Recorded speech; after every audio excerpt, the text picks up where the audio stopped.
Well, good morning, everyone. It's lovely to be here.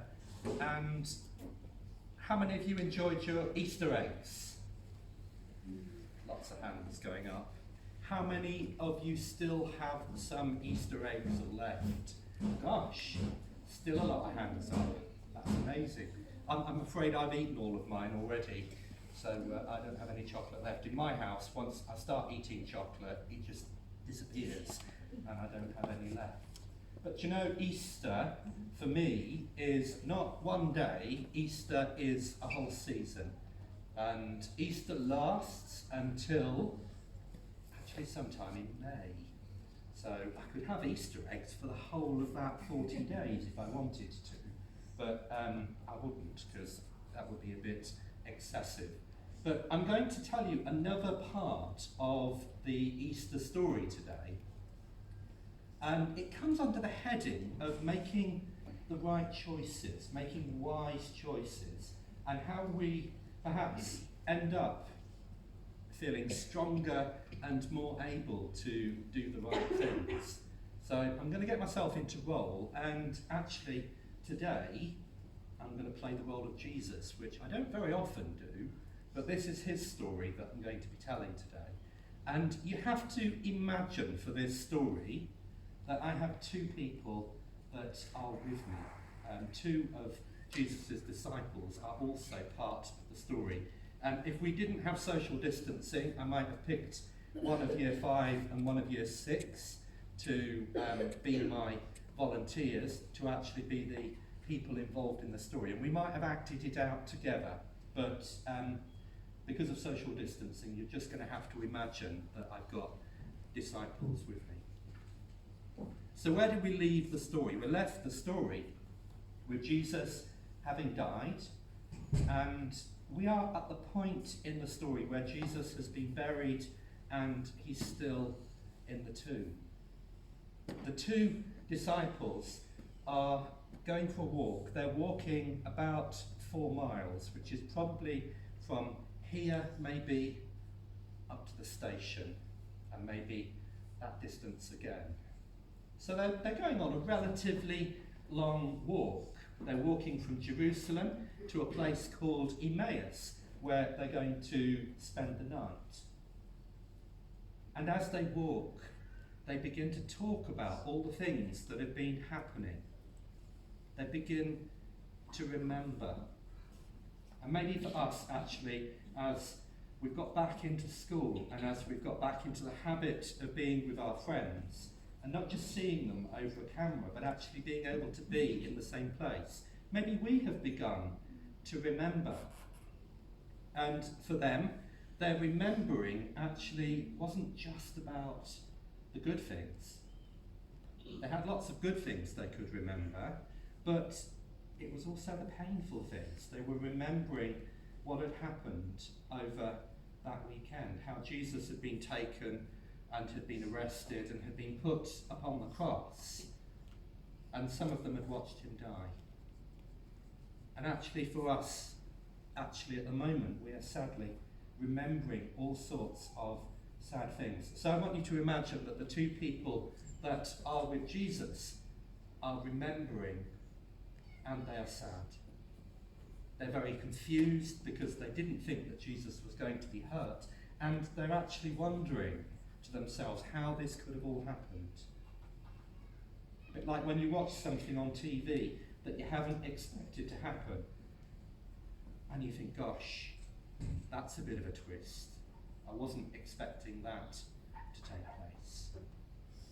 So they're there and they're upset and they're sad. And then as they walk along the road, somebody begins to walk with them.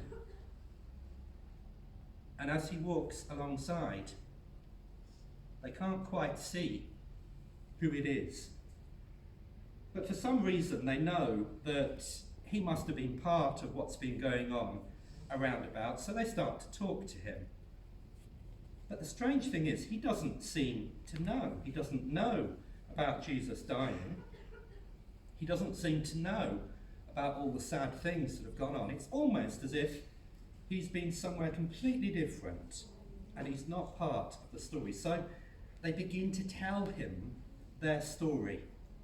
And as they do so, they become very serious and very quiet. But they're watching this strange man that they can't quite recognise. And as they begin to talk to him, he begins to explore. And he says, well, maybe you could look at it this way. Maybe God's been working and you haven't been able to see it. Maybe you've not been alone in the way that you thought. Maybe God has been there. Maybe God's been actually answering some of the questions from what you understand from the Bible. And as they walk with him, their remembering changes into reflecting. And for how many of us, as we've come back to school, we've begun to ask questions about things that have left us feeling really sad.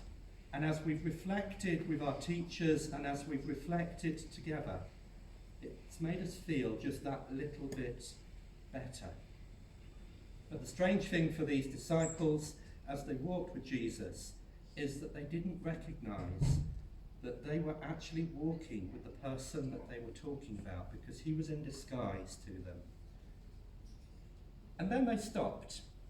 They stopped because they were hungry and it was getting towards evening, and they invited the man in and said, will you come and share a meal with us? And so he did. And he picked up a cup and he drank from it. And they began to think, well, we recognise this. We've seen this before. A few days before, Jesus had had a meal with his friends, and he said, when I take this cup, I want you to remember me. So they thought, can it be? Can this be Jesus? And he picked up the bread and he lifted it. And they went, ah. The look of astonishment on their face as they were reflecting, and they looked at him, and finally they recognised who he was. And they thought to themselves, how can this be?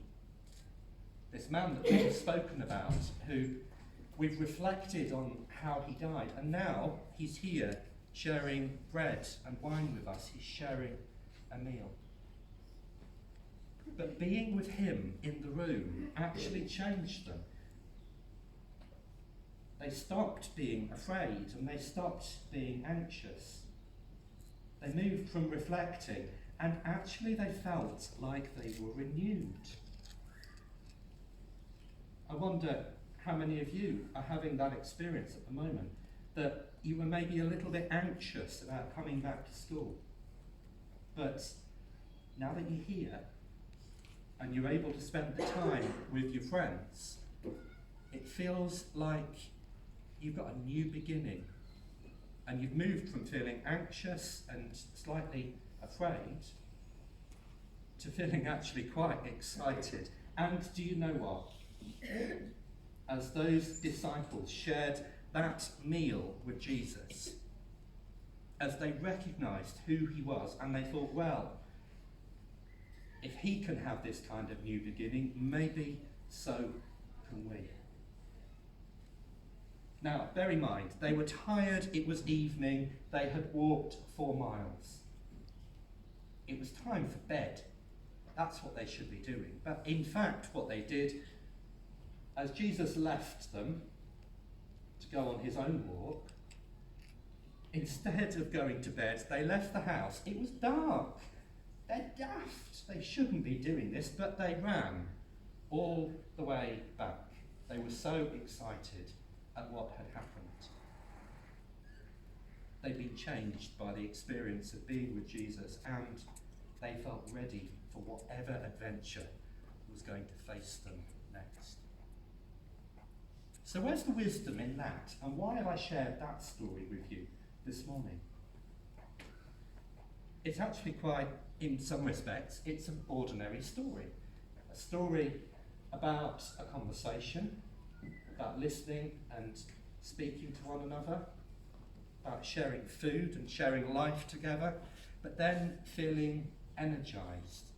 So how could that perhaps relate to us? Yeah. The fact that we get up in the morning and feel all drowsy and then come to school and we feel all happy. So what makes us feel happy when we come to school? The fact that we've got another day in school to learn and to be with our friends. Thank you. Two things you've given there. One is that you're at school, you're able to be here, physically be here, and there's something about physically being in a place, isn't there?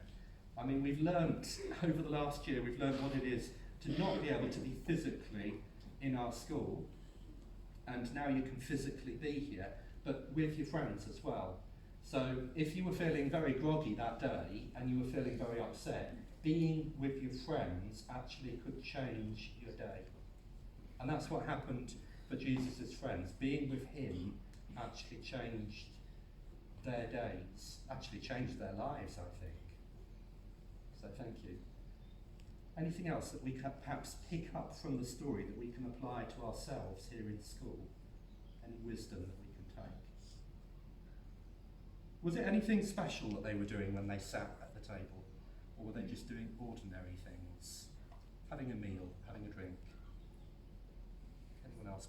Give me a wave if you want to. You've got used to not putting your hand up, haven't you? They have up and down, they're used to being on a screen. I know. Touching the button. Yes. Something special because they were kind of confused. They were going, oh, who is this man? But what is the purpose? And they were trying to figure out who he was. So what I'd like to suggest is something that apparently was quite normal and quite average. Having a meal, taking some food, taking some drink, actually turned into something quite special. And that's because I think Jesus gave it the significance by doing something special with it. So actually when we are together, you can think about how you are with each other. How can you take what is ordinary, being in school, being in the playground, just having your normal days together, and how can you make it just a little bit special? It might be giving each other just a little bit of extra attention, smiling at somebody, making sure that people are okay. I think this is a time for making everyone else feel just that little bit special with the things that you do. And that's what Jesus did for his disciples. And that's what changed their day and changed their lives. Now we could think of other links between what we've been talking about and the time here in school. But the important thing was that they started out feeling very fearful and anxious, and by the end of it, they had changed completely, and their fear had been turned into excitement. And I hope, guys, that your experience of being in school has already transformed your experience of the last year. As the schools looked at things like well-being, I hope that it's actually helping you to settle in really, really well. But going forward, let's continue to encourage one another, just in the ordinary things. And the last thing that was really important was listening. That Jesus actually, he knew what those disciples were thinking about at the beginning. He could have come along and he said, you're feeling very afraid, don't be afraid, I'm here, you're okay.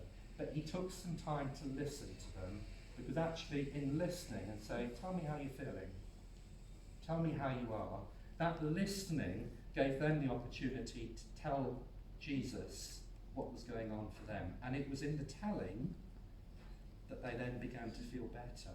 So perhaps that's true for us as well. Perhaps being a good friend, the wise thing in this season is to listen more. To say to our friends, you're looking a bit sad, tell me what's going on. And if they say, I don't want to tell you, I don't want to talk to you at the moment, just say, well, no, I'm your friend, so tell me what's going on for you at the moment, because I want to be able to help you, and I need you to tell me so I can help you more. So I like that little story, because in many ways it's just an ordinary story about a walk and a meal, but actually the way that Jesus did it meant that everyone felt better at the end.